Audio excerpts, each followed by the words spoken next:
وہ سوال ہے انجینئر علی مرزا پر تھوڑی وضاحت کریں کیونکہ بہت سارے لوگ اس کو فالو کر رہے ہیں۔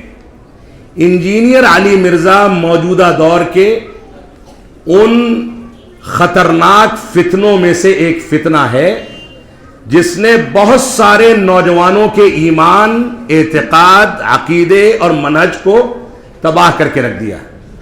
وہ قرآن مجید تک میں توجیہ و تعویل کا قائل ہے، وہ صحابہ کرام کی عظمت کا انکار کرتا ہے، وہ حضرت ابو ہریرہ، امیر معاویہ اور بے شمار بڑے صحابہ کرام کے اوپر تنقیدیں کرتا ہے۔ وہ یہاں تک کہتا ہے کہ علی رضی اللہ تعالیٰ عنہ خلافت کے مستحق تھے، ابو بکر، عمر اور عثمان کے مد مقابل رضی اللہ تعالیٰ عنہم اجمعین۔ یہاں تک اس کا اعتقاد ہے۔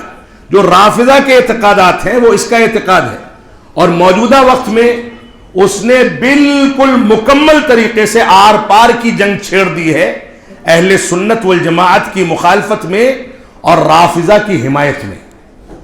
لہذا اس کو جو باطنی شیعہ اور موجودہ دور کا عقیدے اور منہج میں فساد پیدا کرنے والا ایک فتنہ ہے، اس کو سننے سے ہمارے نوجوانوں کو مکمل پرہیز کرنا چاہیے۔ یہ روایتوں کو پیش کر کے شبہات پیدا کرتا ہے۔ ایک روایت پیش کرے گا، اس روایت سے متعلق صراحت دوسری روایت میں موجود ہے، اس کو پیش نہیں کرے گا۔ ایک روایت پیش کر کے شبہات پیدا کر دے گا، دوسری روایت کو چھپا لے گا۔